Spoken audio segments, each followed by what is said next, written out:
Good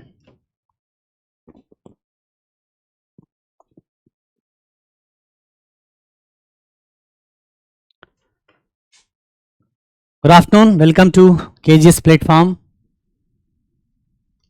स्वागत है आप सभी का। हम लोग पॉलिटी पढ़ रहे हैं और पॉलिटी राज व्यवस्था में हम फंडामेंटल राइट्स हमने आर्टिकल वाइज उसका विश्लेषण पूरा कर दिया है। ठीक है, तो लास्ट में हम अभी जो पढ़ रहे थे वो आर्टिकल 32 पढ़ रहे थे। इसमें मैंने आपको कोर्ट द्वारा जारी किए जाने वाले इन आदेशों के बारे में आपको बताया था। ठीक है, कोर्ट द्वारा जो रिट जारी किए जाते हैं उसके बारे में बताया था। ये भी बताया था कि अंततः लास्ट में जाते जाते मैंने बताया था कैसे हाईकोर्ट भी रिट जारी कर सकता है मौलिक अधिकार के हनन के मामले में भी, अन्य मामलों में भी। और हाईकोर्ट के पास व्यापक शक्तियां हैं, विस्तृत शक्तियां हैं जो सुप्रीम कोर्ट के पास नहीं है। सुप्रीम कोर्ट केवल मौलिक अधिकार के हनन के मामले में रिट जारी कर सकता है। पांचों रिट मैंने आपको पढ़ा दिया है। पांचों रिट मैंने आपको पढ़ा दिया है। अब इसमें कुछ चीजें लिखवाना है मुझे, है ना। जो लिखवाना है, मुख्य रूप से जो लिखवाना है वो ये पार्ट लिखाना है आपको। परमादेश लिखवाना है। ठीक है, बंदी प्रत्यक्षीकरण मैंने लिखवा दिया था, परमादेश लिखवाना है, ये लिखवाना है। और इसके अलावा कुछ और पॉइंट्स मैं लिखवाऊंगा। तो ये जो बाकी पॉइंट्स हैं, 4 और 5 नहीं लिखाऊंगा, सारा तो लिखवा दिया है। परमादेश लिखिए पहले आप।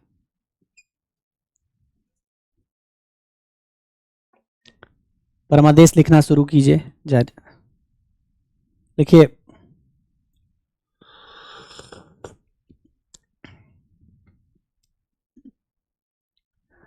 परमादेश रिट, परमादेश रिट लिखना शुरू करिए। अब मैं बोल रहा हूं, बार बार रिपीट नहीं करूंगा। परमादेश रिट न्यायपालिका द्वारा, न्यायपालिका द्वारा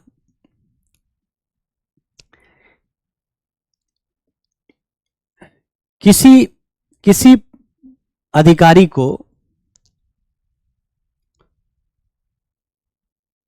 किसी अधिकारी को उसका वैधानिक कर्तव्य पूरा करने के लिए, किसी अधिकारी को उसका वैधानिक कर्तव्य पूरा करने के लिए जारी किया जाता है। किसी अधिकारी को परमादेश रिट न्यायपालिका द्वारा किसी अधिकारी को उसका वैधानिक कर्तव्य पूरा करने के लिए जारी किया जाता है। बस अभी शुरू ही किया है।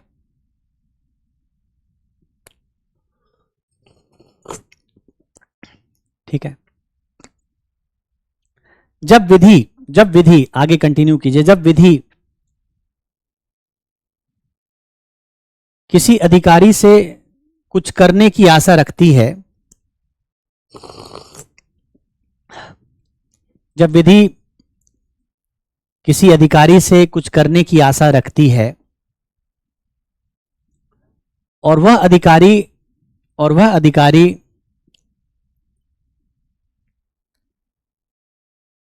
विधि में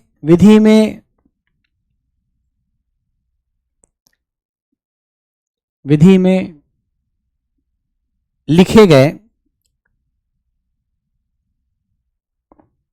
उपबंधों के अनुसार, वह अधिकारी विधि में लिखे गए उपबंधों के अनुसार यदि वह वैधानिक कर्तव्य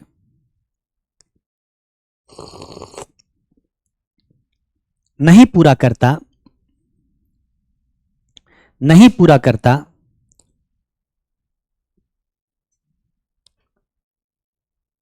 तो न्यायपालिका परमादेश द्वारा, न्यायपालिका परमादेश द्वारा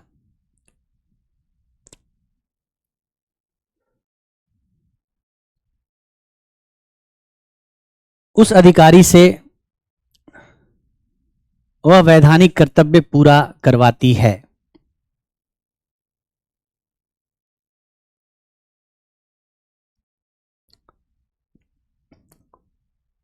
उस अधिकारी से वह वैधानिक कर्तव्य पूरा करवाती है।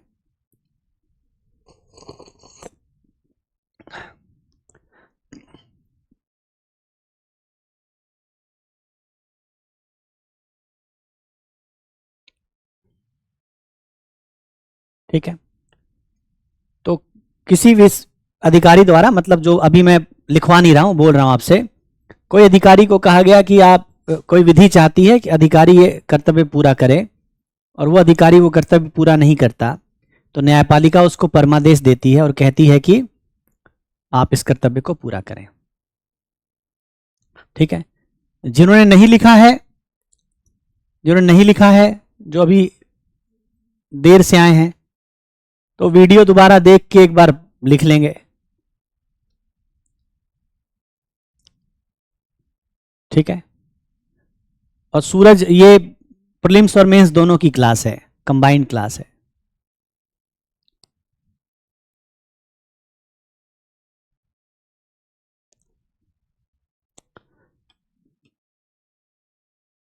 मेंडेमस में मैंने लिखाया कि मेंडेमस रिट द्वारा न्यायपालिका किसी अधिकारी से वैधानिक कर्तव्य पूरा करने का आदेश जारी करती है। किसी अधिकारी से वैधानिक कर्तव्य पूरा करने का आदेश जारी करती है।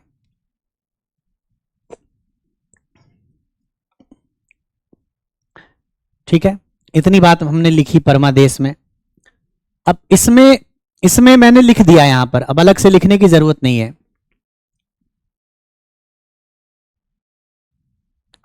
तो जब कोई संस्था या न्यायिक संस्था, खासकर न्यायिक संस्था, इसमें न्यायिक कार्य कर रही कोई भी संस्था आएगी, ठीक है, तो कोई संस्था जो न्यायिक संस्था है अपने अधिकार क्षेत्र के बाहर, मतलब न्यायिक क्या कार्य कर रही संस्था,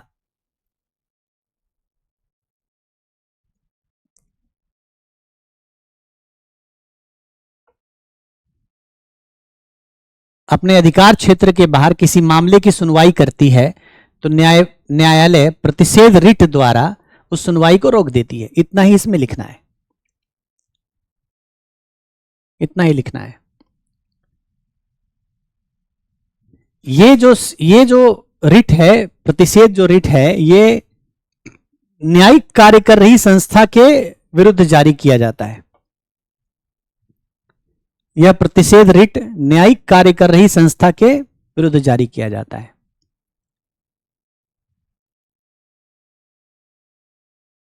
ठीक है, और यह भी मैंने लिख दिया यहां पर।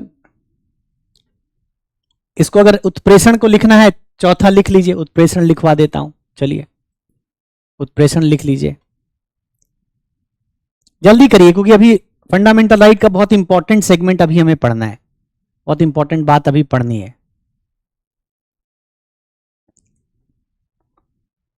लिखिए, उत्प्रेषण के बारे में लिखिए। जब कोई संस्था, जब कोई न्यायिक संस्था, लिखिए, जब कोई न्यायिक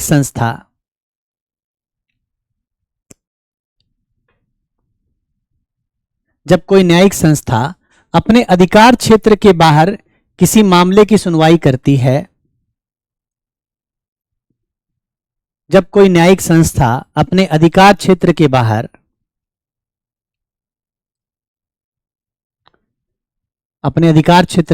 किसी मामले की सुनवाई करती है और निर्णय दे देती है, और निर्णय दे देती है। जब कोई न्यायिक संस्था अपने अधिकार क्षेत्र से बाहर किसी मामले की सुनवाई करती है और निर्णय दे देती है,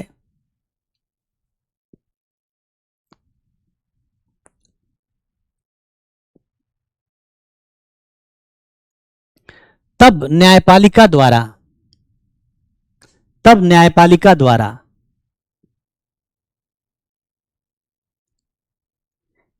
उस निर्णय को रद्द करने के लिए, तब न्यायपालिका द्वारा उस निर्णय को रद्द करने के लिए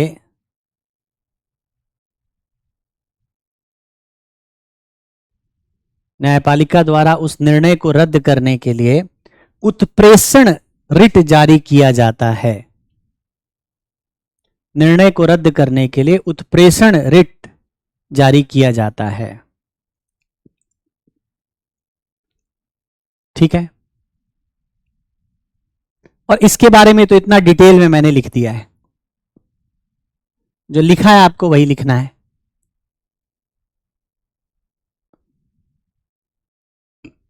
तो जो लिखने का काम था, अब आर्टिकल 32 हमने पूरा कर लिया, अनुच्छेद 32 पूरा कर लिया।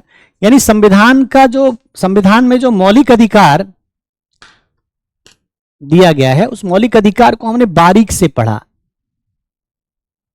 जो आपने यहां पर पढ़ा उसके आधार पर आप प्रिलिमिनरी का क्वेश्चन भी सॉल्व कर सकते हैं और मुख्य परीक्षा के बारे में भी लिख सकते हैं। लेकिन अभी हमें मौलिक अधिकार के बारे में कुछ और विश्लेषण करना बाकी है। तो मौलिक अधिकार के बारे में जो हम अगला टॉपिक हम पढ़ रहे हैं, मौलिक अधिकार हमने पढ़ लिया, अब इसका अगला टॉपिक जो हम पढ़ रहे हैं, जो हम पढ़ने जा रहे हैं,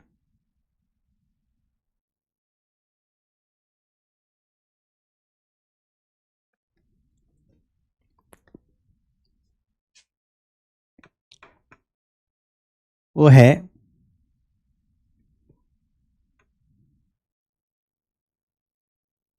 आपातकाल में मौलिक अधिकार।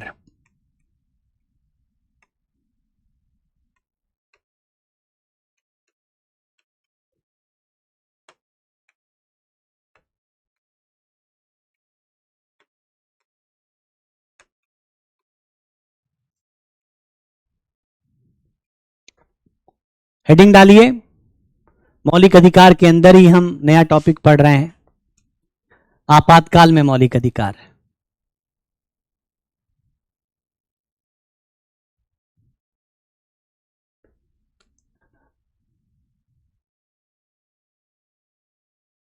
क्या पूछ रही हो अंजलि? पूछ लो, लिख लो।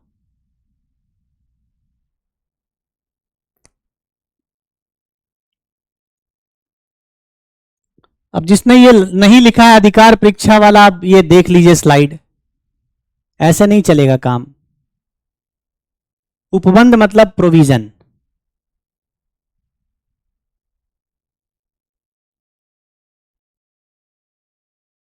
सभी बातें बोर्ड पे लिखी नहीं जा सकती, इसीलिए मैं बोल करके कुछ लिखाता हूं। जो बोर्ड पे लिखा है उसको उसी समय लिखा कीजिए। मैं बोलता भी हूं और लिखता भी हूं, जब बोर्ड पर आप उसको लिखिए। जो मैं नहीं लिखता बोलता हूं उसको भी लिखना है आपको।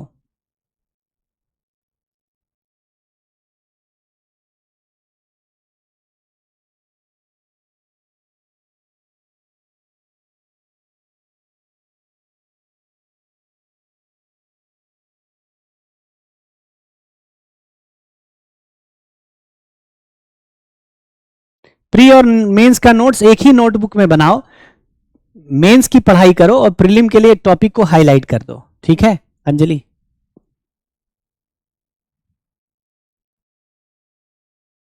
7-8 दिन से क्या पूछ रही हो शिवांगी? पूछो। क्वेश्चन सबका पढ़ता हूं, अभी ये ऊपर चला जाता है, क्या करें?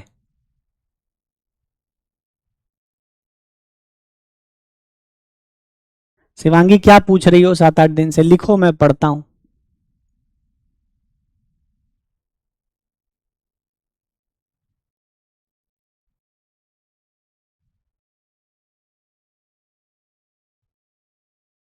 सीखो, और भी बच्चों से आप लोगों को सीखना चाहिए जो क्लास में ही नोट्स बना लेते हैं, बोलते जाते हैं आप लोग, वो लोग नोट्स बना लेते हैं।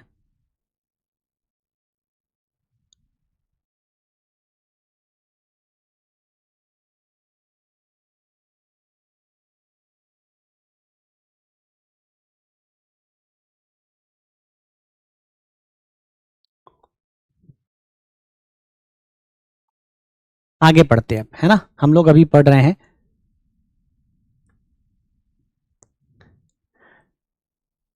हमारे देश में जो मौलिक अधिकार दिया गया, उन मौलिक अधिकारों को आपातकाल के समय में सस्पेंड किया जा सकता है।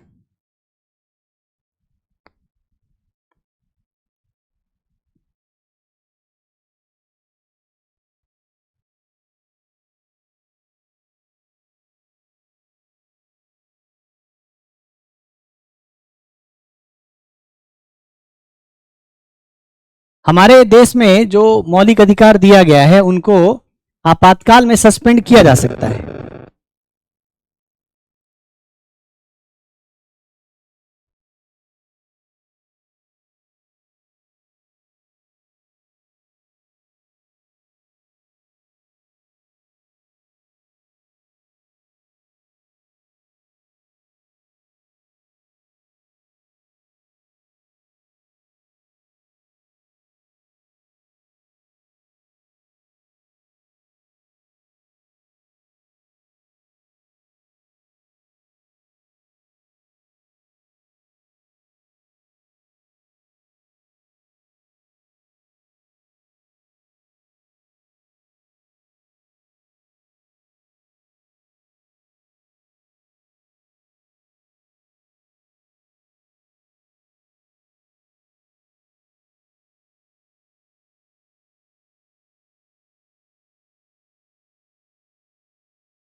ठीक है, थोड़ा सा 1 मिनट का ब्रेक लिया था मैंने।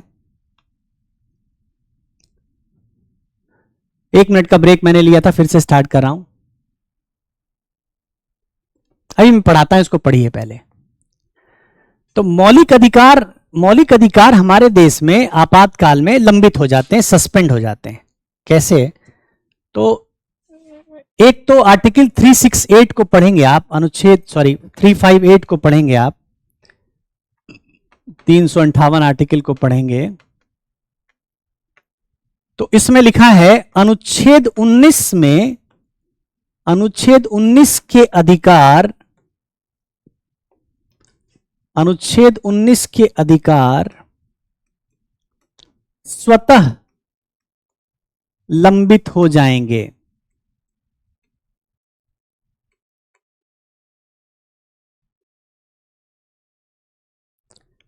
अनुच्छेद 19 में जब हमारे देश में आपातकाल लगाया जाता है, आपातकाल की घोषणा की जाती है, जब राष्ट्रीय आपातकाल लगाया जाता है,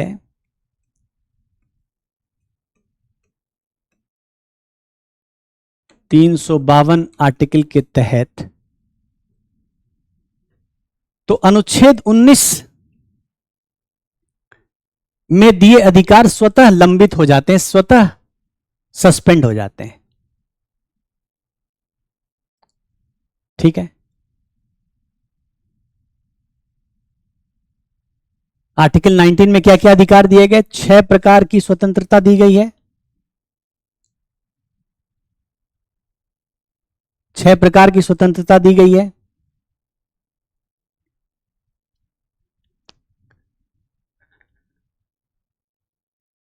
कौन कौन सी स्वतंत्रता है? वाक स्वतंत्रता, अभिव्यक्ति की स्वतंत्रता, सम्मिलित होने की स्वतंत्रता, संघ संगठन बनाने की स्वतंत्रता, देश में कहीं घूमने की स्वतंत्रता, कहीं निवास करने बस जाने की स्वतंत्रता, कोई भी व्यवसाय व्यापार करने की स्वतंत्रता। अब आप लोग पढ़ाई कीजिए, इधर उधर की बातें बंद कीजिए।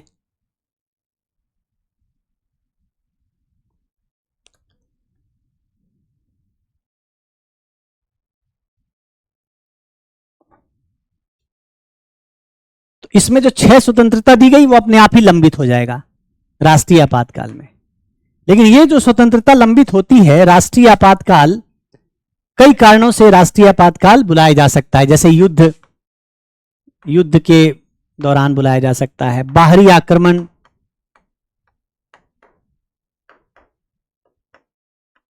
के दौरान बुलाया जा सकता है। इसको कहते बाह्य कारक, वह कारण से आपातकाल लगा, युद्ध की वजह से लगा, बाहरी आक्रमण की वजह से अगर आपातकाल लागू हुआ, आपातकाल यदि युद्ध और बाहरी आक्रमण के कारण हुआ, तो ऐसी परिस्थिति में ये 19 में जो मौलिक अधिकार हैं वो स्वतः सस्पेंड हो जाएंगे, प्रभाव में नहीं रहेंगे, वो मौलिक अधिकार उपलब्ध नहीं होंगे। ठीक है। एक और भी आपातकाल होता है, आंतरिक आपातकाल होता है। आंतरिक आपातकाल होता है, पहले लिखा हुआ था इंटरनल डिस्टरबेंस, अब लिखा है सशस्त्र विद्रोह। तो आंतरिक कारणों से अगर आपातकाल लगता है, ऐसी परिस्थिति में यह स्वतः लंबित नहीं होता। यह स्वतः लंबित कब होता है, स्वतः सस्पेंड कब हो जाता है, अनुच्छेद 19 कब सस्पेंड हो जाता है, अपने आप सस्पेंड हो जाता है, कब होता है, राष्ट्रीय आपातकाल में, तब जब युद्ध या बाहरी आक्रमण की वजह से आपातकाल लगाया जाए। ठीक है। दूसरा, अनुच्छेद 359 कहता है अन्य मौलिक अधिकार, इसको जो मैं लिख रहा हूं लिखते जाइए, राष्ट्रपति के आदेश द्वारा, अन्य मौलिक अधिकार राष्ट्रपति के आदेश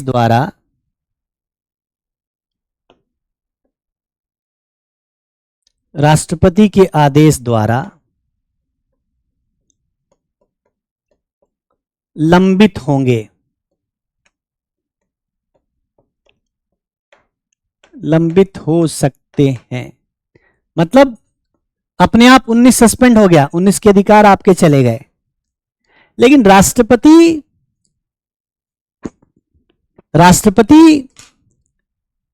आदेश देकर बाकी मौलिक अधिकारों को सस्पेंड कर सकता है। लेकिन आर्टिकल 20 और आर्टिकल 21 में दिए गए अधिकार लंबित नहीं कर सकता, दिए गए अधिकार को छोड़कर।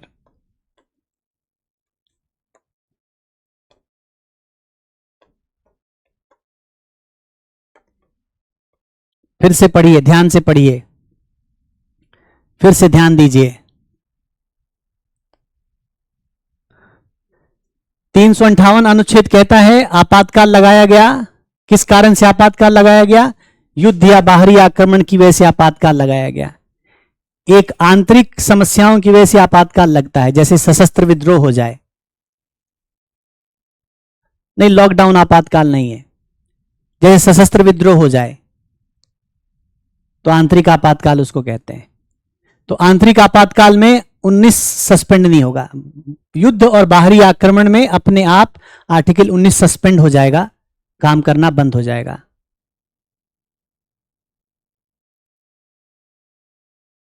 ठीक है, सस्पेंड हो जाएगा।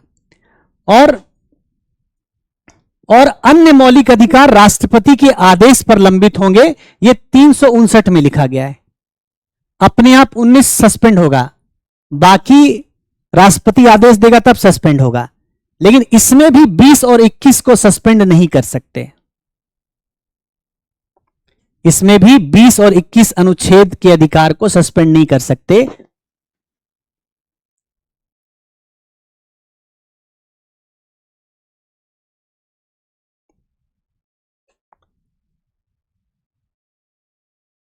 ये जो 20 और 21 के आपातकाल को सस्पेंड नहीं कर सकते, ये जोड़ा गया 44वें संशोधन से, 44th संविधान संशोधन अधिनियम 1978, इससे जोड़ा गया। यानी 1978 के पहले इंदिरा गांधी के इमरजेंसी के दौरान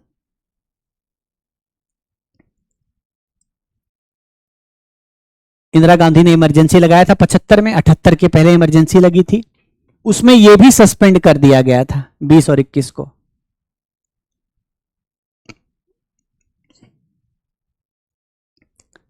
ठीक है, तो 44वें संशोधन अधिनियम के बाद अब 20 और 21 अनुच्छेद के अधिकार को सस्पेंड नहीं किया जा सकता।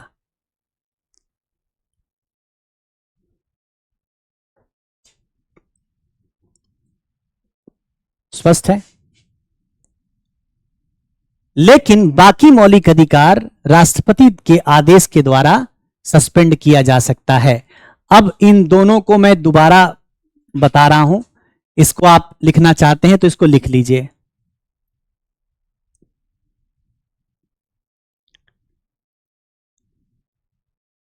इसको दोबारा मैं बता रहा हूं, इसको लिखना चाहते हैं तो लिख लीजिए। मैं शब्द कह रहा हूं,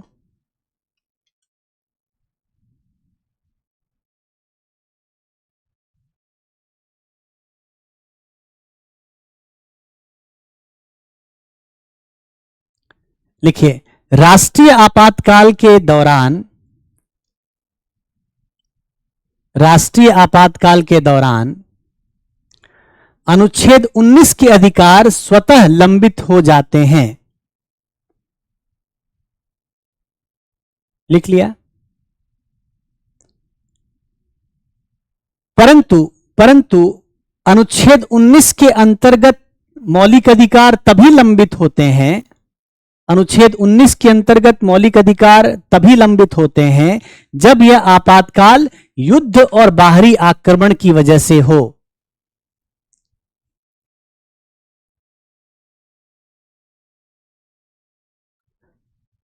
आंतरिक कारणों से लगे आपातकाल में अनुच्छेद 19, आंतरिक कारणों से लगे आपातकाल में अनुच्छेद 19 लंबित नहीं होता। जैसे मान लीजिए देश में कोई विद्रोह कर दे, कोई लोग विद्रोह कर दे, सशस्त्र विद्रोह हो जाए और उस कारण से आपातकाल लगा दिया जाए। जैसे इंदिरा गांधी ने इमरजेंसी लगाई थी, इंटरनल डिस्टरबेंस में लगा दिया था, इंटरनल डिस्टरबेंस के नाम पे लगा दिया था। तो उन अनुच्छेद 19 के मौलिक अधिकार आंतरिक कारणों से लगे आपातकाल की परिस्थिति में लंबित नहीं होते। दो बात समझने के लिए है, राष्ट्रीय आपातकाल लगा, 19 सस्पेंड हो गया। लेकिन राष्ट्रीय आपातकाल कैसा राष्ट्रीय आपातकाल? जब युद्ध या बाहरी आक्रमण की वजह से हुआ, अपने आप 19 सस्पेंड हो गया। अपने आप हो गया मतलब राष्ट्रपति को कोई आदेश जारी करने की जरूरत नहीं है।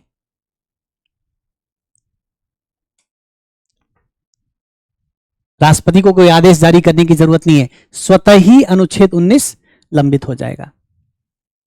यहां 359 में लिखा है कि 19 के बाद अन्य मौलिक अधिकार, अन्य मौलिक अधिकार राष्ट्रपति के आदेश द्वारा लंबित होंगे। तो 19 के आपातकाल, 19 अनुच्छेद अपने आप लंबित हो गया, सस्पेंड हो गया। बाकी मौलिक अधिकार को राष्ट्रपति को सस्पेंड करना पड़ेगा, जैसे आर्टिकल 14, आर्टिकल 15, आर्टिकल 16, आर्टिकल 17, राष्ट्रपति को सस्पेंड करना पड़ेगा। लेकिन राष्ट्रपति 20 और 21 में जो मौलिक अधिकार लिखा है उसको नहीं सस्पेंड कर सकता। यानी राष्ट्रपति के आदेश द्वारा 20 और 21 को छोड़कर मौलिक अधिकार सस्पेंड हो सकते हैं। ये जो 20 और 21 को जो अपवाद बनाया गया यहां पर कि अब आज के डेट में आपातकाल लगा दिया जाए, आज के डेट में आपातकाल लगा दिया जाए, तो किसी भी परिस्थिति में आर्टिकल 20 और 21 में वर्णित मौलिक अधिकार लंबित नहीं होंगे। ठीक है, कई बार बोल चुका हूं, ये 44वें संशोधन से 20 और 21 को जोड़ा गया। ये 20 और 21 में जो मौलिक अधिकार वर्णित है, इसको कभी भी सस्पेंड नहीं किया जा सकता। 19 अपने आप लंबित हो जाता है, सस्पेंड हो जाता है। बाकी को राष्ट्रपति के आदेश द्वारा लंबित किया जाता है, सस्पेंड किया जाता है। लेकिन राष्ट्रपति अपने आदेश से 20 और 21 को भी लंबित नहीं कर सकता। ठीक है, तो एक बार और बोल देता हूं, इसके बाद अब नहीं बोलूंगा। बहुत बार आप लोग बुलवाते हैं। राष्ट्रीय आपातकाल लगते ही अनुच्छेद 19 के अधिकार स्वतः लंबित हो जाते हैं। 19 में जो अधिकार मिला है वो स्वतः लंबित हो जाता है। लेकिन यह अधिकार तभी लंबित होता है, 19 तभी लंबित होता है जब आपातकाल युद्ध या बाहरी आक्रमण की वजह से लगाया गया है। अगर देश के अंदर ही किसी तरह की समस्या की वजह से आपातकाल लगता है तो ऐसे में अपने आप 19 आर्टिकल सस्पेंड नहीं होगा। दूसरा, 19 सस्पेंड हो गया, मान लीजिए युद्ध है, बाहरी आक्रमण है, 19 सस्पेंड हो गया, क्या और अधिकार भी सस्पेंड होंगे? हो सकते हैं, यदि राष्ट्रपति आदेश दे। तो अन्य मौलिक अधिकार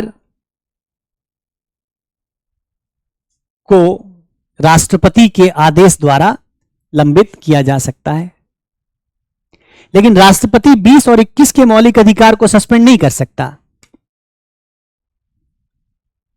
20 और 21 तो कभी भी लंबित नहीं हो पाएगा। 44वें संशोधन में यह बात लिख दिया गया कि किसी भी परिस्थिति में आर्टिकल 20 और 21 को सस्पेंड नहीं कर सकते, क्योंकि ये बहुत इतने मौलिक अधिकार हैं। 21A नहीं है, 20 और 21 इतने मौलिक हैं। 20 में किसी व्यक्ति की स्वतंत्रता, जैसे किसी को दोबारा पनिश किया जा सकता है, जबरदस्ती उसको विटनेस बनाया जा सकता है, उसके विरुद्ध अधिकार दिया गया है। तो सरकार को यह अधिकार मिल जाए कि 20-21 को भी वो लंबित कर दे, सस्पेंड कर दे, तो अत्याचार होगा, लोगों को जबरदस्ती पकड़ लिया जाएगा, उनको जेल में ठूस दिया जाएगा, दोबारा सजा दी जाएगी एक ही क्राइम के लिए उनको, या फिर उनसे जबरदस्ती गवाही ले ली जाएगी। ठीक है, तो ये लंबित नहीं होते किसी भी परिस्थिति में। 20 और 21 लंबित नहीं होता। 20 और 21 को छोड़कर बाकी सभी अधिकार राष्ट्रपति लंबित कर सकता है। जो 20 और 21 को जो अपवाद बनाया गया, ये 44th अमेंडमेंट से बनाया गया। ठीक है, तो ये भारत में आपातकाल की परिस्थिति में मौलिक अधिकार की अवस्था है। ये मौलिक अधिकार की अवस्था है। जब राष्ट्रीय आपातकाल 1975 में लगा था,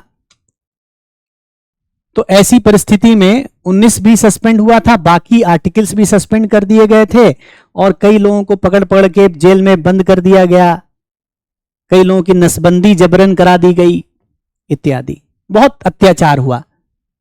लेकिन मौलिक अधिकार को वापस लिया जाना चाहिए, क्योंकि आपातकाल है, वो युद्ध छिड़ा है।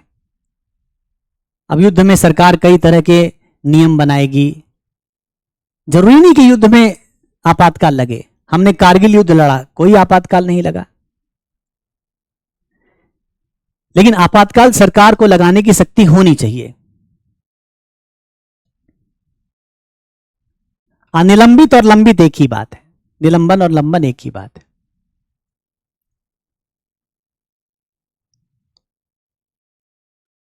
ठीक है, अब बात करते हैं भारत के मौलिक अधिकार और अमेरिका के मौलिक अधिकार में मूल अंतर क्या है।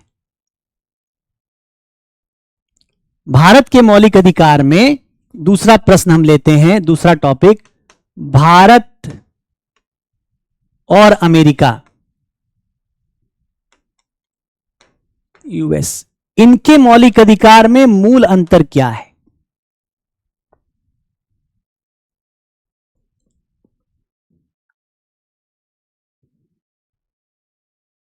भारत और अमेरिका के मूल अधिकार में अंतर क्या है। हम क्यों अमेरिका से मूल अधिकार का अंतर पढ़ रहे हैं, तो कि अमेरिका से हमने मूल अधिकार लिया। हमारे संविधान में जो मूल अधिकार हैं वो यूएस से लिए गए। यूएस में इसको बिल ऑफ राइट्स कहते हैं, इसको बिल ऑफ राइट्स कहते हैं। भारत में इसको मौलिक अधिकार कहते हैं।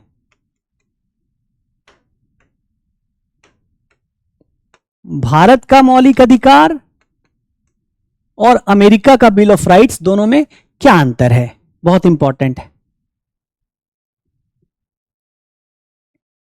तो देखिए, भारत में मौलिक अधिकार मूल संविधान में ही लिखा हुआ था। मूल संविधान में जैसे मैंने लिखा है, जैसे मैंने बोर्ड पर लिखा है वैसे ही आपको लिखना है। जैसे मैंने बोर्ड पर लिखा है, जैसे मैंने बोर्ड पर लिखा है वैसे ही आपको भी लिखना है। ठीक है, ऐसे ही लिखना है आपको। एक तरफ भारत, एक तरफ यूएस। तो भारत में मूल संविधान में मौलिक अधिकार दिया गया। मूल संविधान में फंडामेंटल राइट दिया गया। एफआर मतलब फंडामेंटल राइट दिया गया मूल संविधान में। अमेरिका के मूल संविधान में नहीं।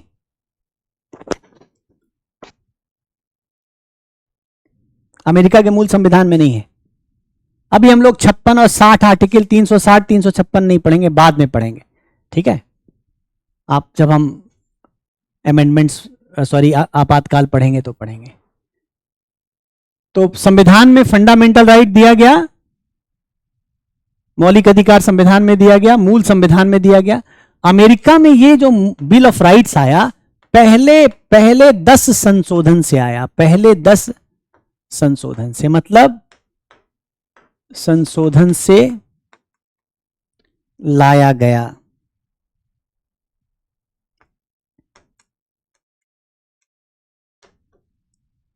पहले 10 संशोधन से लाया गया।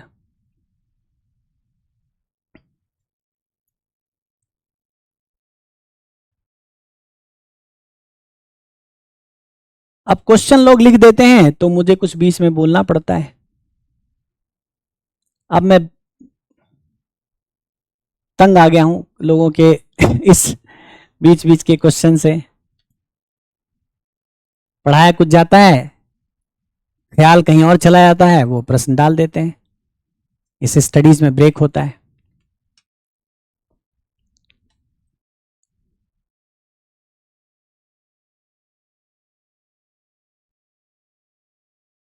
ठीक है, पहला। दूसरी बात, भारत में जो मौलिक अधिकार है ये संविधान द्वारा दिया गया। ये संविधान द्वारा दिया गया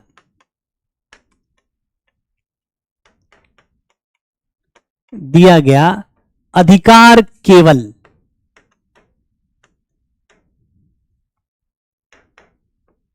संविधान द्वारा दिया गया अधिकार केवल, अन्य अधिकार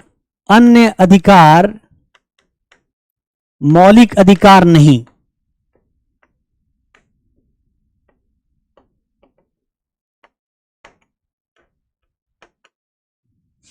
जो संविधान में लिख दिया गया, खासकर भाग 3 के अधिकार, जो भाग 3 में अधिकार लिखे गए, जो भाग 3 में लिखे गए, जो भाग 3 में लिखे गए वही मौलिक अधिकार के रूप में उपलब्ध हैं।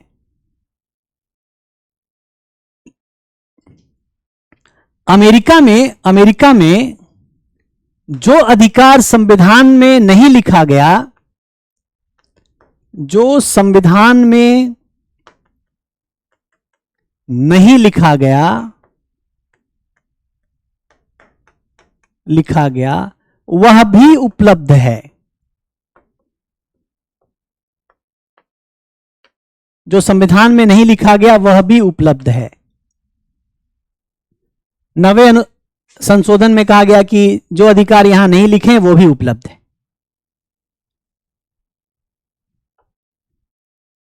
ठीक है, मतलब यहां मतलब यहां एक कॉन्सेप्ट है, उसको कहते हैं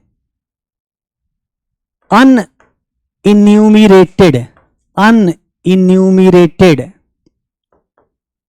राइट्स। यहां पर शब्द प्रयोग है अनइन्यूमिरेटेड राइट्स, अगणनीय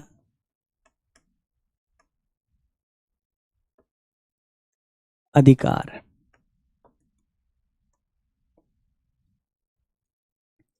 अगणनीय अधिकार।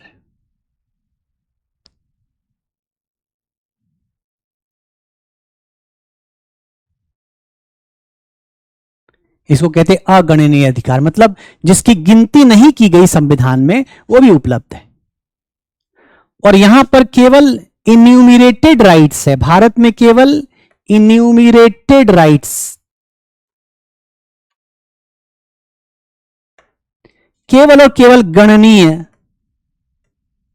अधिकार, मतलब जो जिसकी गिनती की गई है, जिसकी गिनती यहां पर है भाग 3 में, वही मिलेगा। इसका मतलब हुआ कि अमेरिका मौलिक अधिकार के संदर्भ में नेचुरल राइट सिद्धांत को मानता है, नेचुरल राइट सिद्धांत को मानता है। नेचुरल राइट मतलब प्राकृतिक अधिकार, और प्राकृतिक अधिकार सिद्धांत मैंने आपको पहले पढ़ाया है। अमेरिका प्राकृतिक अधिकार सिद्धांत को मानता है। भारत वैधानिक अधिकार सिद्धांत को मानता है, भारत वैधानिक अधिकार सिद्धांत को मानता है।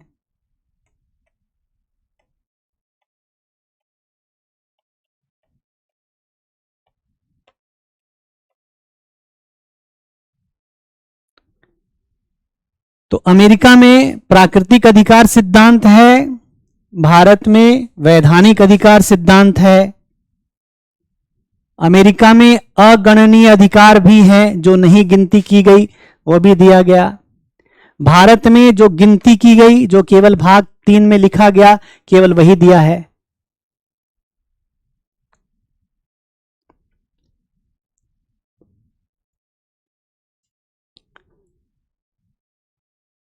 तो भारत में और अमेरिका में मूल अधिकार में दो अंतर एक बार फिर से मैं लिखूंगा, बता देता हूं, फिर तीसरे अधिकार की हम बात करेंगे। मूल संविधान में मौलिक अधिकार भारत में लिखा गया, अमेरिका के मूल संविधान में नहीं था, पहले 10 संशोधन से लाया गया। दूसरा, संविधान द्वारा दिया गया अधिकार ही केवल लोगों को मौलिक अधिकार के रूप में उपलब्ध है। जो संविधान के द्वारा दिया गया है, संविधान में जो लिखा गया है, वही केवल लोगों को उपलब्ध है, अन्य अधिकार मौलिक अधिकार नहीं है। जो भाग 3 में लिखे हैं, भाग 3 के अधिकार ही मौलिक अधिकार हैं, जो भाग 3 में लिखे हैं वही मौलिक अधिकार है। अमेरिका में जो संविधान में लिखे गए वो तो है ही, जो संविधान में नहीं लिखा गया वो अभी जनता को दिया गया है। इसलिए अमेरिका के इस मौलिक अधिकार परिकल्पना में इसको कहते हैं अगणनीय अधिकार की परिकल्पना, मतलब जिसकी गणना नहीं की गई, जिसकी गिनती नहीं की गई, वो अधिकार भी लिखा गया। एफआर मतलब फंडामेंटल राइट, मैंने शुरू में बोला था मैं एफआईआर शब्द का प्रयोग करूंगा। तो जो गिनती नहीं की गई वो अधिकार भी अमेरिकी को दिया गया। भारत में जो गिनती की गई, जो लिखा गया भाग 3 में, जिसकी गणना है भाग 3 में, वही केवल भारतीयों को उपलब्ध है। तो जो गिनती नहीं की गई मतलब कैसे अधिकार भाई, जिसकी गिनती नहीं की गई? तो प्राकृतिक अधिकार, जो प्राकृतिक रूप से व्यक्ति को मिले, मनुष्य के रूप में जन्म लेने की वजह से जो व्यक्ति को मिले, उसको प्राकृतिक अधिकार कहेंगे। भारत में जो केवल संविधान में लिखा गया वही अधिकार है, उसको वैधानिक अधिकार सिद्धांत कहते हैं। तो अमेरिका में प्राकृतिक अधिकार सिद्धांत है और भारत में वैधानिक अधिकार सिद्धांत है। ये दो डिफरेंस हमने पढ़ा, ठीक है। अब तीसरा,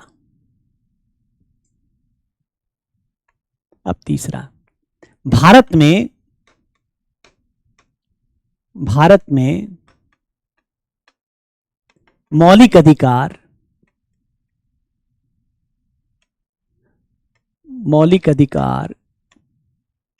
आपातकाल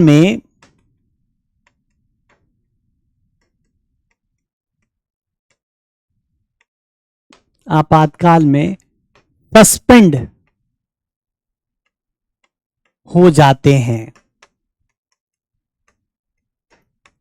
जिसके बारे में अभी हमने पढ़ा। अमेरिका में, यूएस में आपातकाल में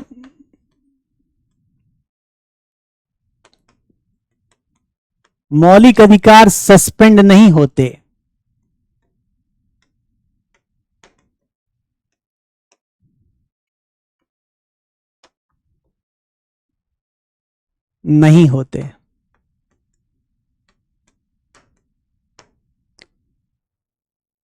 आपातकाल में मौलिक अधिकार सस्पेंड नहीं होते। केवल हैबियस कॉर्पस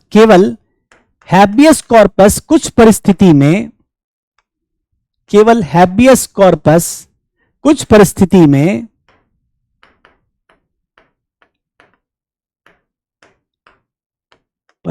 में, सस्पेंड हो सकता है।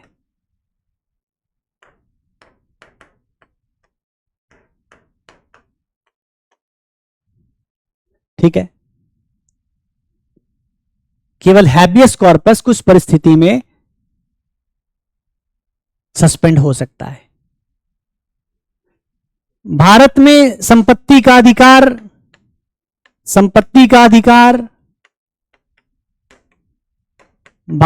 संपत्ति का अधिकार अब मौलिक अधिकार नहीं है।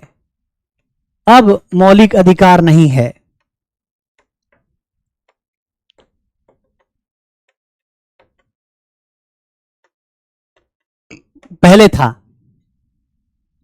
44वें संशोधन के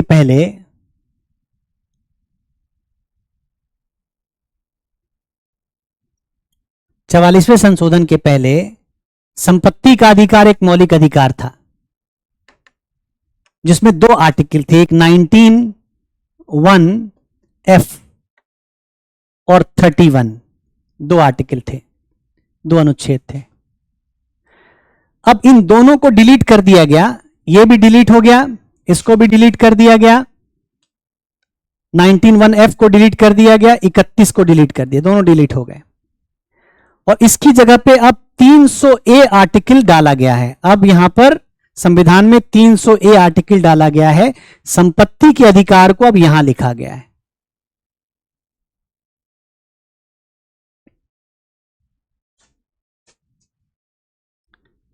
पहले मौलिक अधिकार, संपत्ति का अधिकार भी एक मौलिक अधिकार था। आर्टिकल 19(1)(f) और 31, 2 आर्टिकल थे। इन दोनों आर्टिकल को अब हटा दिया गया। कैसे? 44वें संविधान संशोधन अधिनियम 1978 से इनको हटा दिया गया और इसकी जगह पर 300A आर्टिकल जोड़ा गया।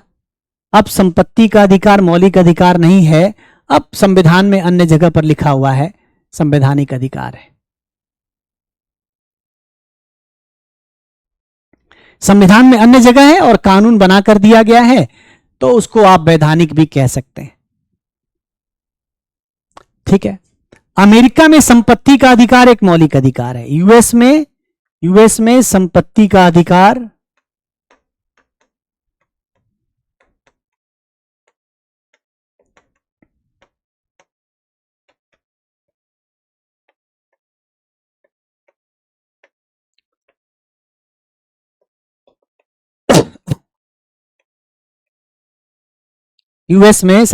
अधिकार एक मौलिक अधिकार है। ठीक है।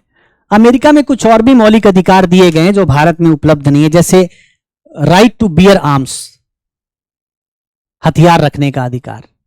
अमेरिका के लोग वेपन रख सकते हैं, उनको मौलिक अधिकार दिया गया है। आप भारत में वेपन रखने के लिए लाइसेंस लेना पड़ता है। लाइसेंस किसी को मिलेगा, किसी को नहीं मिलेगा।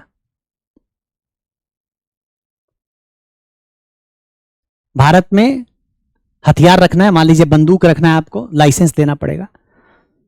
किसी को लाइसेंस मिलेगा, किसी को नहीं मिलेगा। लेकिन अमेरिका में हर व्यक्ति को आर्म्स रखने के लिए लाइसेंस दिया जाएगा। अमेरिका में हर व्यक्ति को हथियार रखने के लिए लाइसेंस दिया जाएगा, क्योंकि उनका मौलिक अधिकार है। ठीक है, तो अभी हमने पढ़ा भारत और अमेरिका में मौलिक अधिकार में क्या फर्क है। इसमें तीसरा जो पॉइंट है, भारत में मौलिक अधिकार आपातकाल में सस्पेंड हो जाते हैं। कैसे सस्पेंड होते हैं? आर्टिकल 19 स्वतः सस्पेंड हो जाएगा जब बाह्य आक्रमण या बाहरी कारण से इमरजेंसी लगाई जाए। 20 और 21 को छोड़कर बाकी मौलिक अधिकार राष्ट्रपति आदेश द्वारा सस्पेंड कर सकता है।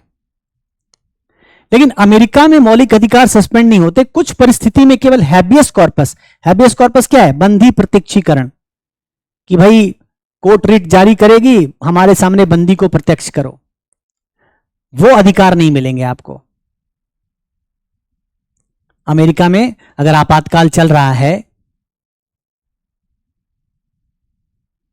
अगर अमेरिका में आपातकाल चल रहा है तो हैबियस कॉर्पस को सस्पेंड किया जा सकता है। और यह भी शक्ति अमेरिका में राष्ट्रपति के पास नहीं है, कांग्रेस के पास है। ठीक है, और संपत्ति का अधिकार भारत में पहले था, अब नहीं है। अमेरिका में अभी भी संपत्ति का अधिकार मौलिक अधिकार है। उसके अलावा अमेरिका में जो अधिकार है, शस्त्र धारण करने का अधिकार,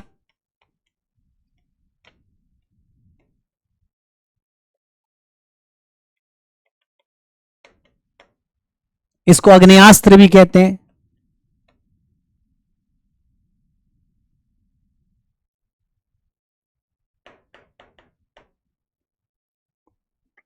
फायर आर्म्स मतलब गन, भारत में नहीं है, भारत में आप गन नहीं रख सकते।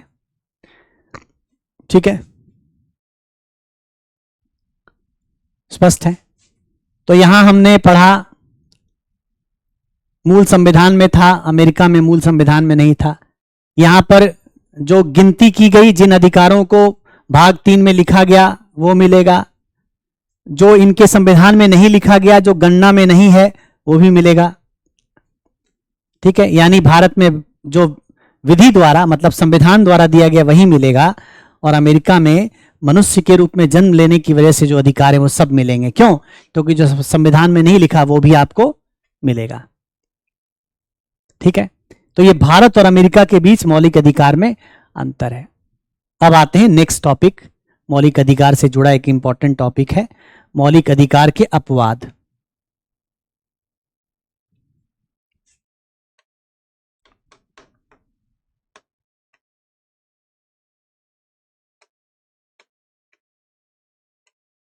अधिकार के अपवाद।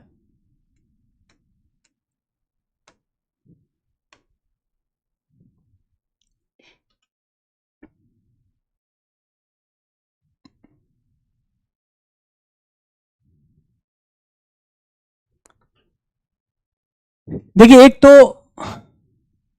अपवाद लिखा है, अपवाद लिखा है आर्टिकल 31A, दूसरा 31B, तीसरा 31C, 3 जगह पे अपवाद लिखा हुआ है।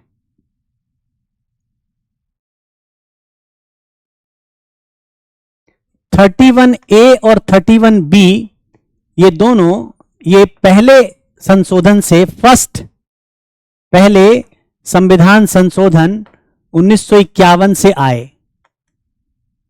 ये भी फर्स्ट अमेंडमेंट 1951 से आए। और 31C 25वें 25th संविधान संशोधन अधिनियम 1971 से आया।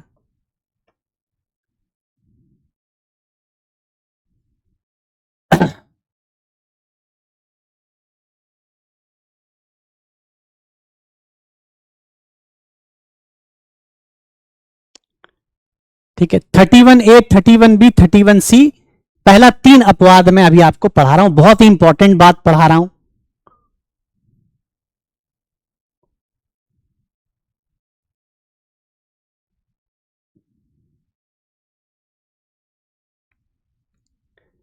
पहला जो 31A आर्टिकल है संविधान में, यह अनुच्छेद है,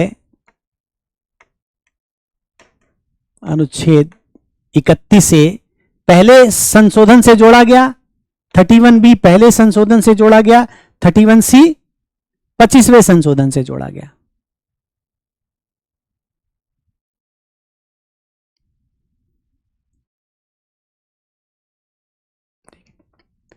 अब जो हम ये जो विश्लेषण पढ़ रहे हैं, जो हम ये विश्लेषण इतना सारा पढ़ रहे हैं, ये क्या है?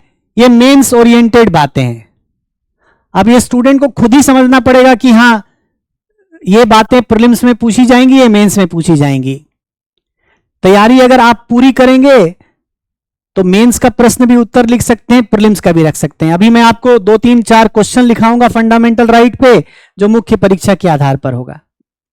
मुख्य परीक्षा के प्रश्न आपको, जो संभावित प्रश्न है, मैं आपको लिखाऊंगा। क्या प्रश्न पूछा जा सकता है वो मैं आपको लिखवाऊंगा। तो इसमें 31A में इसमें 5 कानून, इसमें 5 कानून लिखे गए ये 5 कानून राज्य बना सकता है।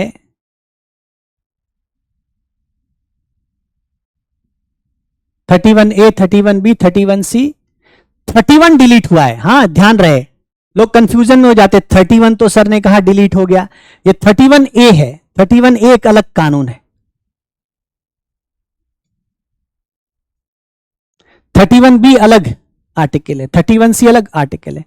31, ये जो 31 है ये केवल 31 है, बस 31, ABCD कुछ नहीं लगा है।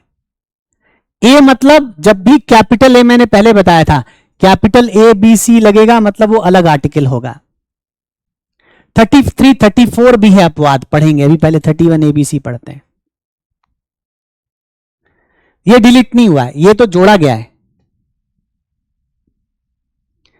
तो 31A है, इसमें 5 कानून है। ये 5 कानून आर्टिकल 14 और 19,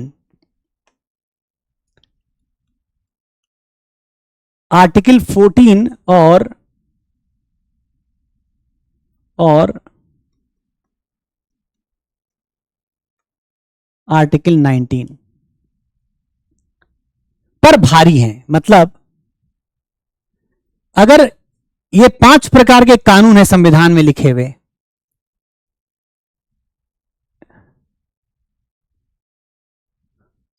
पांच प्रकार के कानून है संविधान में लिखे हुए, अगर ये कानून बनाए जाते हैं, देखिए 31A, ठीक है, 4 लिखा हुआ यहां पर, 4 पहला संशोधन 1951। तो 31A में 5 प्रकार के कानून है। ये देखिए, ये क ख ग घ अंग 5, तो ये 5 कानून है।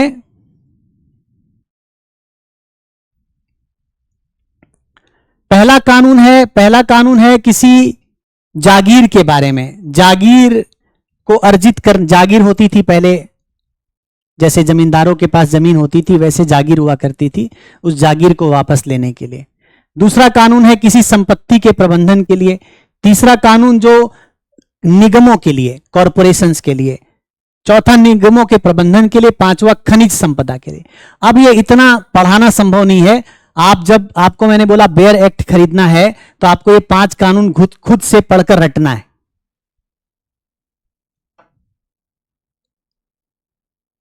ठीक है,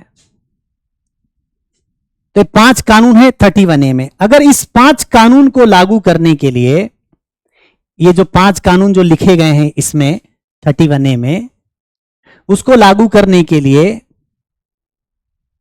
यदि प्रावधान किया जाएगा तो वो प्रावधान इस आधार पर शून्य नहीं होगा कि वो 14 और 19 के अधिकारों को छीनता है।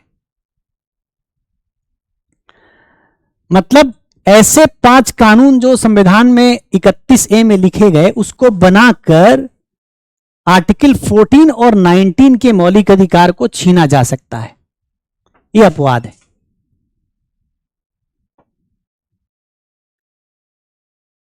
ऐसे 5 कानून बनाकर अनुच्छेद 14 और 19 के मौलिक अधिकार को छीना जा सकता है।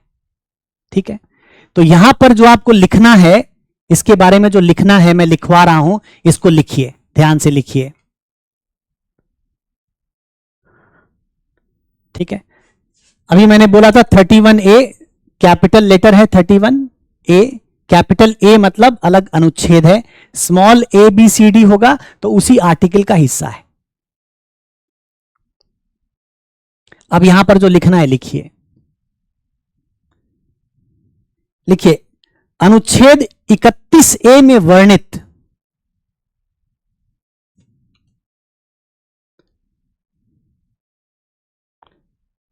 अनुच्छेद 31A में वर्णित, वर्णित मतलब लिखा हुआ, वर्णन किया हुआ, में वर्णित किसी विषय पर, अनुच्छेद 31A में वर्णित किसी विषय पर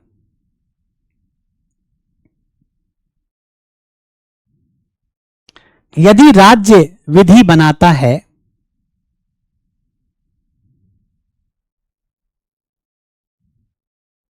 अनुच्छेद 31A में वर्णित किसी विषय पर यदि राज्य विधि बनाता है तो वह विधि इस आधार पर शून्य या असंवैधानिक नहीं होगी, तो वह विधि इस आधार पर शून्य या असंवैधानिक नहीं होगी के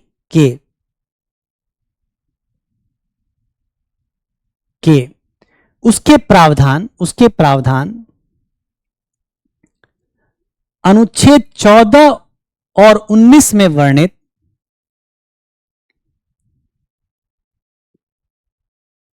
उसके प्रावधान अनुच्छेद 14 और 19 में वर्णित मौलिक अधिकार का हनन करते हैं।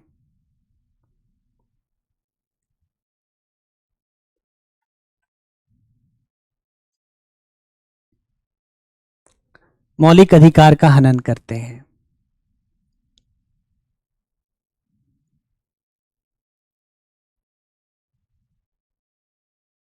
ठीक है, तो ये भी मौलिक अधिकार का अपवाद है भाई। 14-19 को इन 5 कानूनों से जो मैंने अभी लिस्ट में दिखाया, इन 5 कानूनों को बनाकर 14-19 में जो अधिकार वर्णित है इसको छीना जा सकता है, अपवाद हो गया। दूसरा अपवाद है 31B, इसमें नवी अनुसूची के कानून, नवी अनुसूची,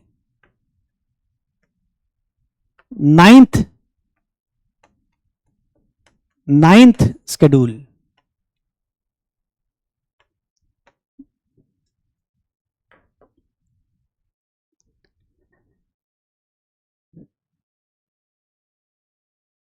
अब रिपीट नहीं कर पाऊंगा, नवी अनुसूची के बारे में मैं लिखाता हूं, लिखिए, इसको लिख लीजिए।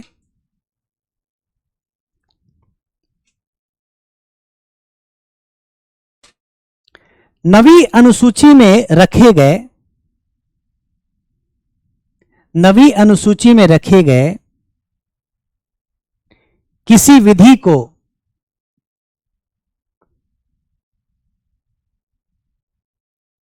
नवी अनुसूची में रखे गए किसी विधि को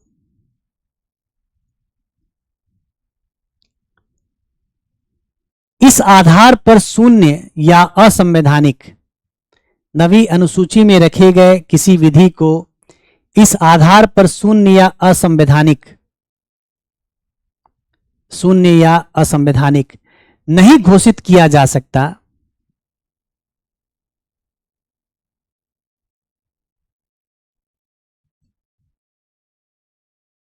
नहीं घोषित किया जा सकता कि ये कानून भाग 3 में वर्णित किसी भी मौलिक अधिकार का भाग 3 में वर्णित किसी भी मौलिक अधिकार का हनन करते हैं। तो यहां है किसी भी मौलिक अधिकार का।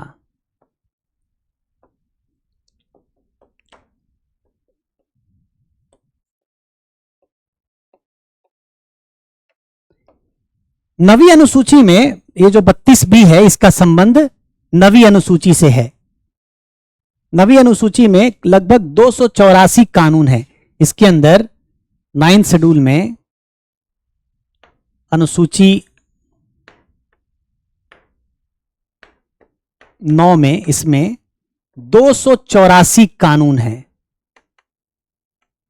जो भी कानून इस अनुसूची में डाल दिया जाता है वो मौलिक अधिकार पर हावी हो जाता है। मतलब यहां पर जो कानून है नवी अनुसूची में, अगर वो मौलिक अधिकार, कोई भी मौलिक अधिकार उसका यदि हनन करता है, कोई भी मौलिक अधिकार का हनन करता है, तो मौलिक अधिकार के हनन के आधार पर उसको असंवैधानिक घोषित नहीं कर सकते। ठीक है।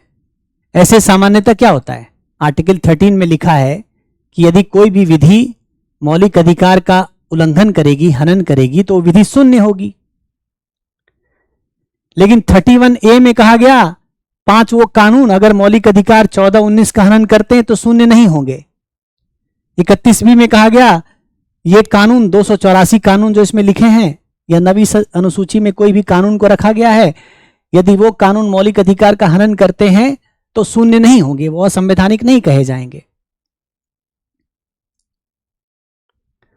तो इस आधार पर इन कानूनों को असंवैधानिक नहीं कहा जा सकता कि वो मौलिक अधिकार का हनन करते हैं। यहां पर किसी भी मौलिक अधिकार की बात की गई है, 14 और 19 नहीं। 31A में केवल 2 मौलिक अधिकार का अपवाद है। नवी अनुसूची में 284 कानूनों के लिए सभी मौलिक अधिकार का अपवाद है। तो नवी अनुसूची में ज्यादातर भूमि सुधार के कानून है। नवी अनुसूची में भूमि सुधार के कानून है। जैसे पहले जमींदारों के पास बहुत जमीन हुआ करती थी, वो मजदूरों को, किसानों को अपना गुलाम बनाकर, बंधुआ बनाकर रखते थे। सरकार ने राज्यों में भूमि सुधार शुरू किया और जमींदारों से जमीन लेना शुरू किया और उसको किसानों में बांटना शुरू किया। जमींदारों ने विरोध करना शुरू किया। उन्होंने कहा हमारा मौलिक अधिकार हनन हो रहा है, समता का अधिकार हनन हो रहा है, हमारे जीविका का अधिकार 19 में लिखा हुआ हनन हो रहा है, इत्यादि कई अधिकार हमारे हनन हो रहे हैं।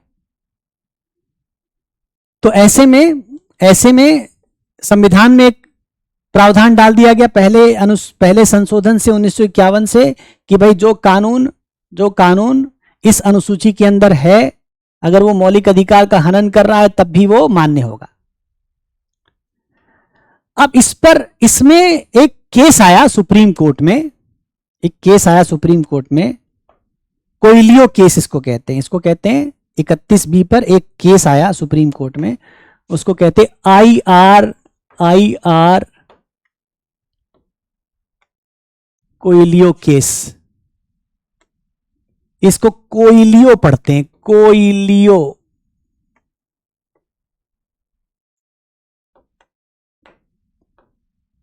दो 2007 में यह मामला आया था। 2007 में केस आया था।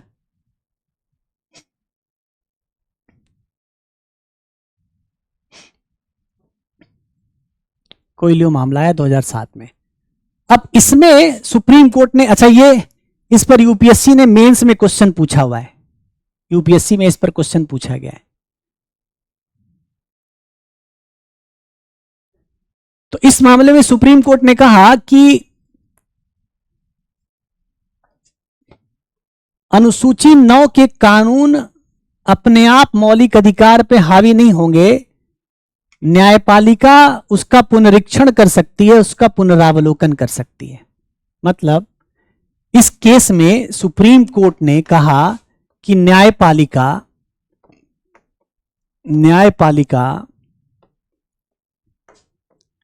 इस बात का पुनरावलोकन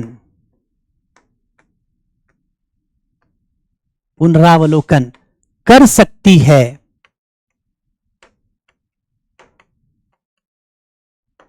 कि क्या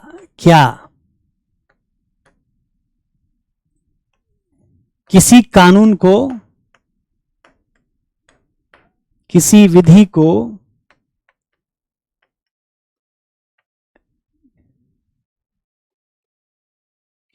को मौलिक अधिकार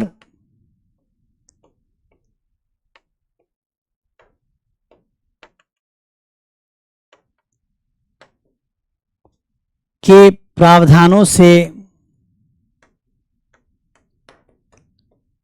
उन्मुक्ति मिल जाए।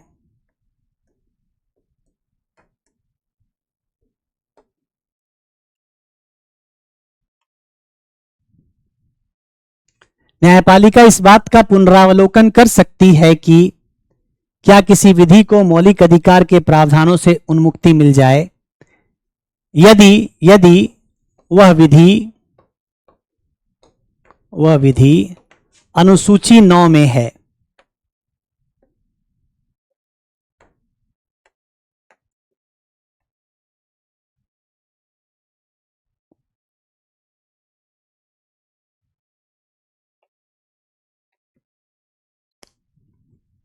मतलब अनुसूची 9 में कोई विधि को डाल के और राज्य मुक्त हो जाएगा कि भाई अब तो मौलिक अधिकार से मुक्ति मिल गई,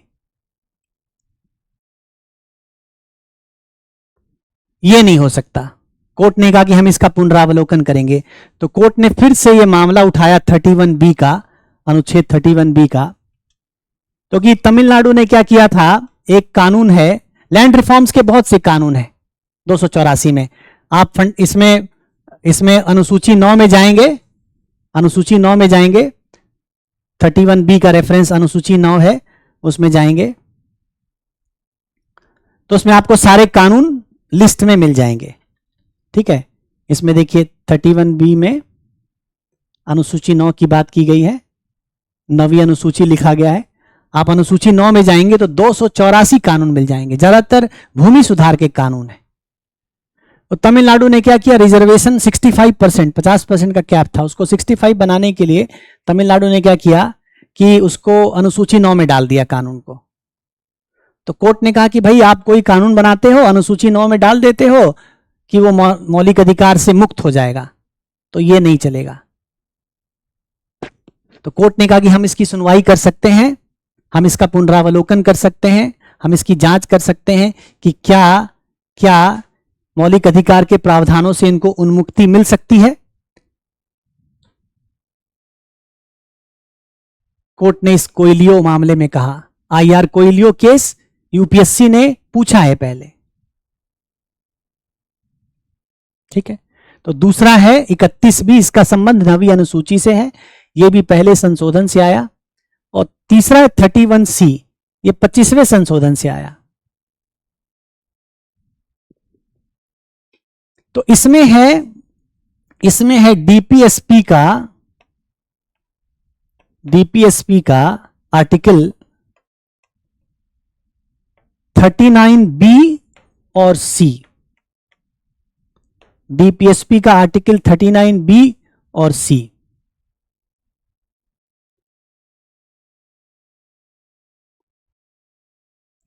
नहीं, 31A पर वैसा कोई केसेस तो बहुत है सुप्रीम कोर्ट के, हर पर केस होता है, पर जब तक कि वो केस जस्टिफाइड केस ना हो उसको किताबों में जनरली लिखा नहीं जाता है।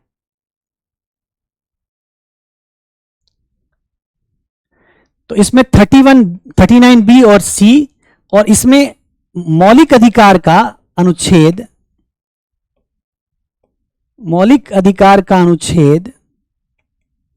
फिर से 14 और 19 है। फिर से 14 और 19 मौलिक अधिकार का अनुच्छेद है। पहले इसको पढ़ लेते हैं, फिर दोबारा एक बार मैं रिकैप करूंगा।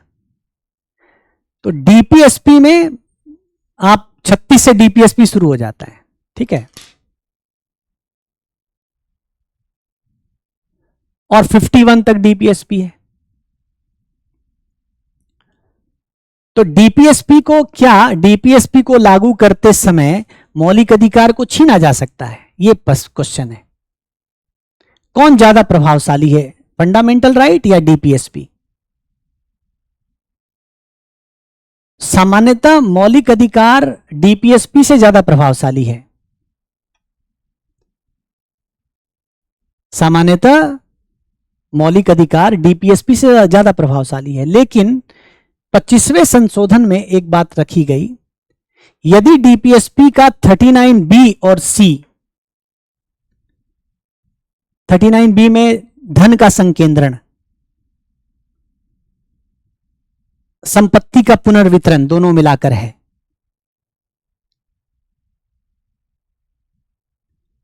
इसको हम पढ़ेंगे 39BC को। जैसे एक व्यक्ति के पास बहुत सारा धन है, बहुत संपत्ति है, जमींदारों के पास थी, राजाओं के पास थी। डीपीएसपी मतलब directive principles of state policy, कई बार मैं प्रयोग कर चुका हूं। DPSP directive principles of state policy, DPSP राज्य के नीति निर्देशक तत्व। भाग 4, तो भाग 4 में कई सारा निर्देश है राज्य को, ऐसे करें वैसे करें, यूनिफॉर्म सिविल कोड प्राप्त करें, ग्राम पंचायत स्थापना करें, शिक्षा प्राप्त करें। तो डीपीएसपी में कई आर्टिकल हैं, लेकिन 39B और C को लागू करने के लिए यदि कोई कानून पारित किया जाता है तो इस आधार पर उसे शून्य नहीं बनाया जाएगा, असंवैधानिक नहीं घोषित किया जाएगा कि वो मौलिक अधिकार 14 और 19 का हनन कर रहा है। ठीक है, तो इस पॉइंट को लिखिए, मैं जो बता रहा हूं लिखिए। अनुच्छेद 31C के अनुसार, अनुच्छेद 31C के अनुसार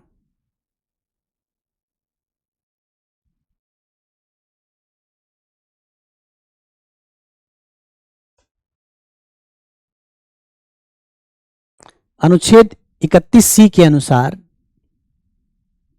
यदि डीपीएसपी के अनुच्छेद 39B और C, यदि डीपीएसपी के अनुच्छेद 39B और C, यदि डीपीएसपी के अनुच्छेद 39B और C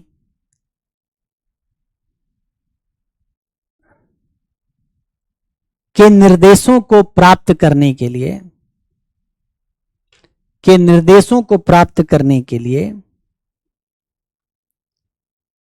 कोई विधि बनाई जाती है, अनुच्छेद 39B और C के निर्देशों को प्राप्त करने के लिए कोई विधि बनाई जाती है, तो वह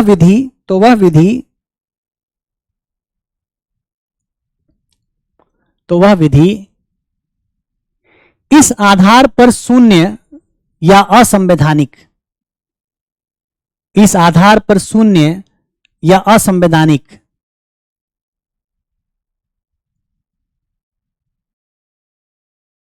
इस आधार पर शून्य या असंवैधानिक नहीं होगी कि, इस आधार पर शून्य या असंवैधानिक नहीं होगी कि वह संविधान में वर्णित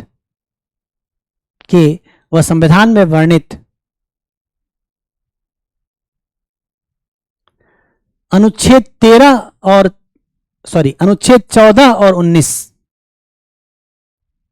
संविधान में वर्णित अनुच्छेद 14 और 19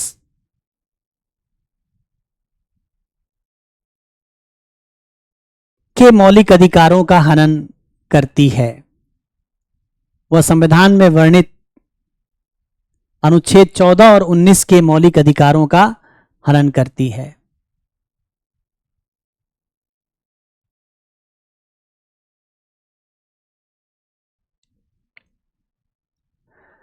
मतलब डीपीएसपी में 39BC में जो बात कही गई, डीपीएसपी में 39BC में जो बात कही गई,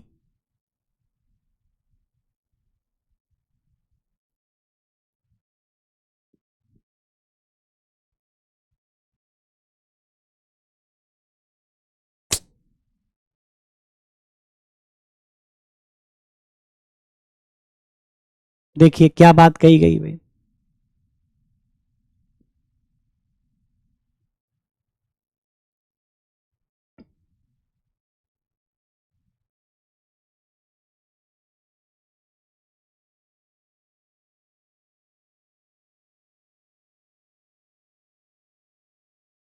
ये 39 आर्टिकल का बी और सी, ख और ग।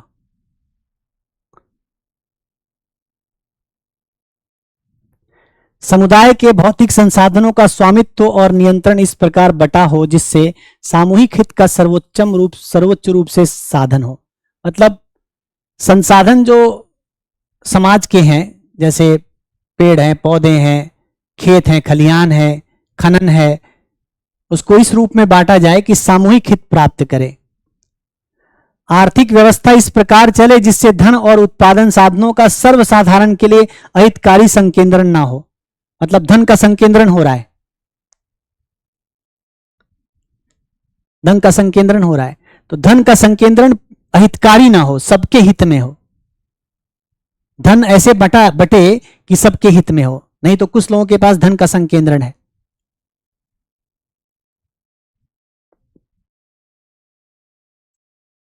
तो ऐसी परिस्थिति में अगर डीपीएसपी के आर्टिकल 39 बीसी को लागू किया जाता है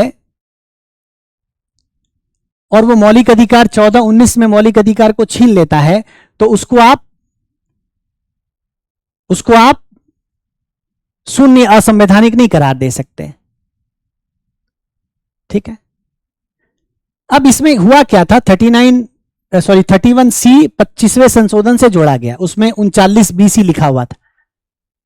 लेकिन एक 42वां संशोधन आया। 42वें संशोधन में क्या किया गया कि डीपीएसपी के सारे आर्टिकल को 39 बीसी की जगह सभी डीपीएसपी को इसमें ला दिया गया। तो इससे जुड़ा एक केस सुप्रीम कोर्ट ने सुना, 31C से जुड़ा एक केस सुप्रीम कोर्ट ने सुना। ये केस सुप्रीम कोर्ट ने, ये 31B का केस है,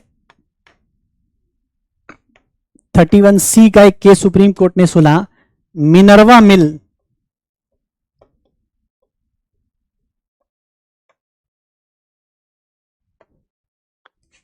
वर्सेस यूनियन ऑफ इंडिया, या मिनर्वा मिल केस आप कह सकते हैं, 1980।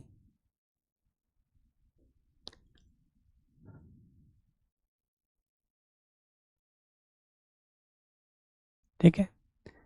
तो ये मिनर्वा मिल केस में सुप्रीम कोर्ट ने क्या किया, यहां पर जो 42वें संशोधन से जो परिवर्तन लाया गया था उस परिवर्तन को खारिज कर दिया।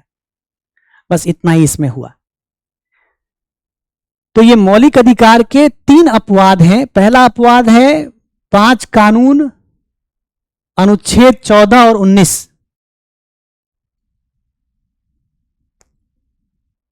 5 कानून अनुच्छेद 14 और 19 के अधिकार छीन सकते हैं। 31B है, नवी अनुसूची में 284 कानून है।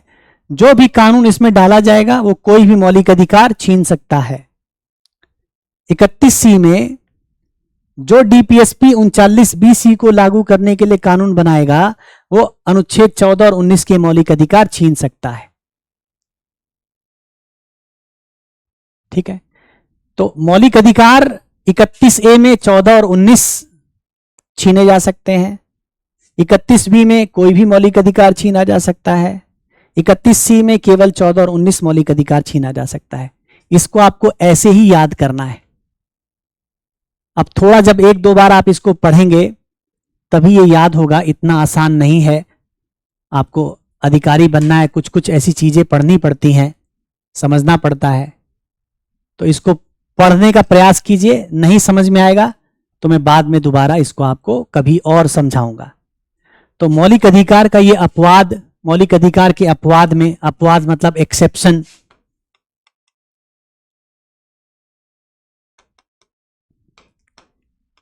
में हमने ये बात पढ़ी। इसके अलावा 33 अनुच्छेद 33 और 34 ये भी अपवाद है। इसके अलावा अनुच्छेद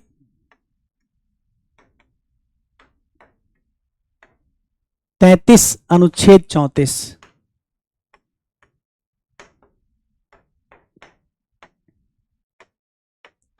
तो अनुच्छेद 33 में है कि रक्षा बल के लिए, पुलिस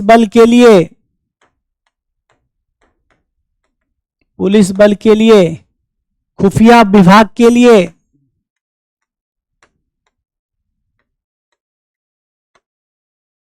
विभाग के लोगों के लिए संसद कानून बना सकता है, संसद कानून बना सकता है कि उनको मौलिक अधिकार कैसे दिया जाए।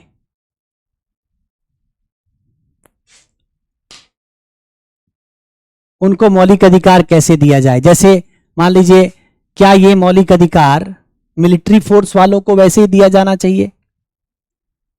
क्या पुलिस बल को ऐसे ही मौलिक अधिकार दिया जाना चाहिए?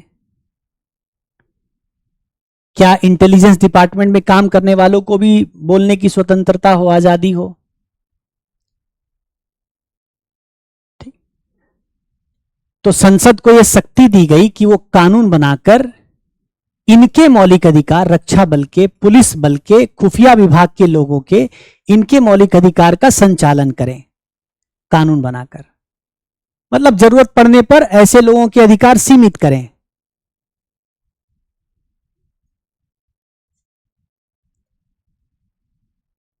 ठीक है।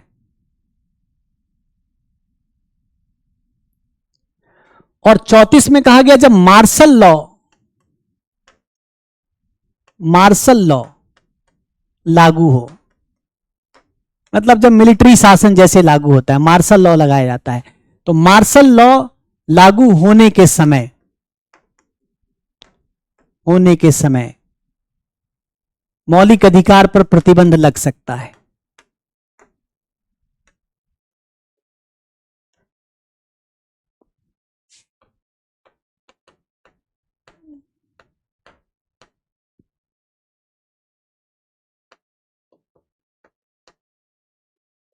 की सीमाएं हो सकती हैं।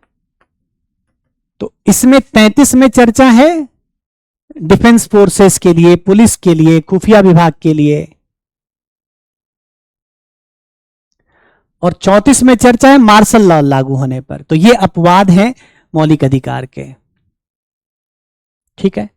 तो 31A, 31B, 31C 3 आर्टिकल है।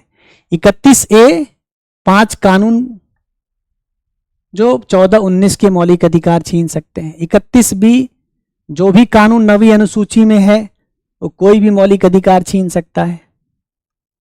31C डीपीएसपी के 39B और C को लागू करने के लिए 14 और 19 के मौलिक अधिकार छीने जा सकते हैं। ठीक है। आप जब तक इसको पढ़ेंगे नहीं तब तक आपको एक बार में सारी बातें, मैंने बहुत सिंप्लीफाई करने की कोशिश किया है, तब तक जब तक आप इसको 1-2 बार नहीं पढ़ेंगे आपको थोड़ी दिक्कत होगी। लेकिन ये मौलिक अधिकार के अपवाद है। तो हमने मौलिक अधिकार के बारे में, उसके विश्लेषण के बारे में कई सारी बातें पढ़ी। कुछ मौलिक अधिकार नागरिकों को ही उपलब्ध हैं। कुछ मौलिक अधिकार नागरिकों को ही उपलब्ध हैं।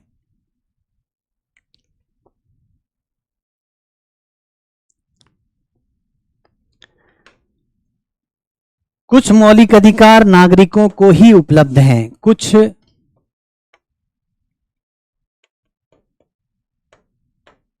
मौलिक अधिकार केवल नागरिक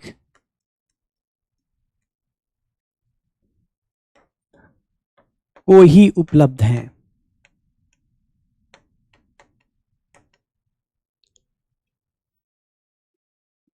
जैसे अनुच्छेद 15,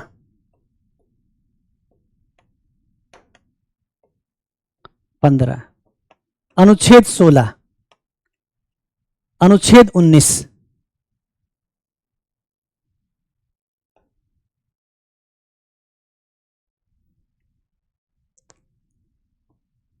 अनुच्छेद 15, 16, 19 केवल नागरिकों को उपलब्ध हैं। जैसे कुछ मौलिक अधिकार विदेशियों को भी उपलब्ध हैं। तो बहुत से मौलिक अधिकार की लिस्ट है, ज्यादातर मौलिक अधिकार विदेशियों को मिला है। तो उनको प्राण की दैहिक स्वतंत्रता मिली हुई है आर्टिकल 21। उनको 22 में 23, 24 मौलिक अधिकार मिला हुआ है। तो 21, 22, 23, 24 ये मिला हुआ है। 29 और 30 ये हमारे देश के नागरिक को मिला है। 29 और 30 यहां पर आएगा।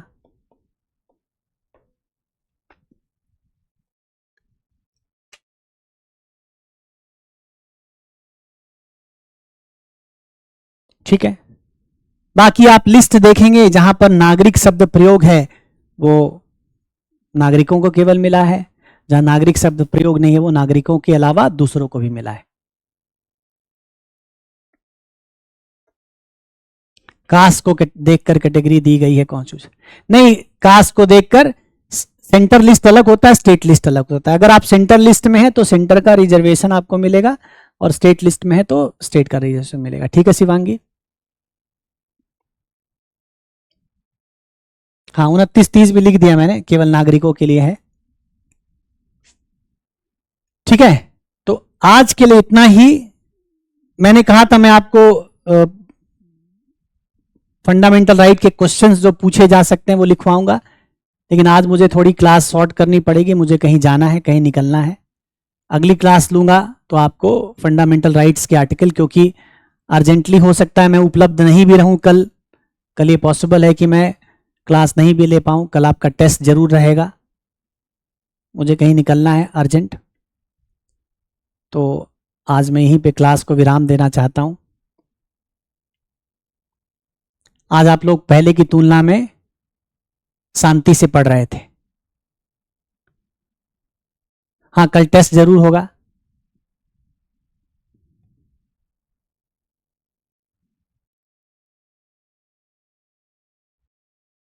ठीक है, तो अगली क्लास में हम डीपीएसपी शुरू करेंगे। आपको नोटिफिकेशन मिल जाएगा कल कैसे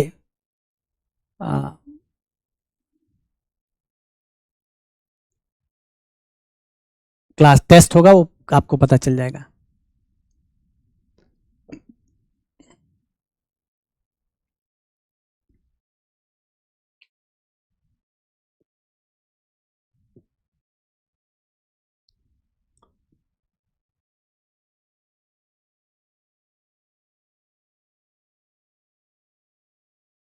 ठीक से पढ़िए, बस कल मिलते हैं। कल की उम्मीद कम है, सॉरी। कल आपको टेस्ट लेकिन जरूर मिलेगा। Thank you.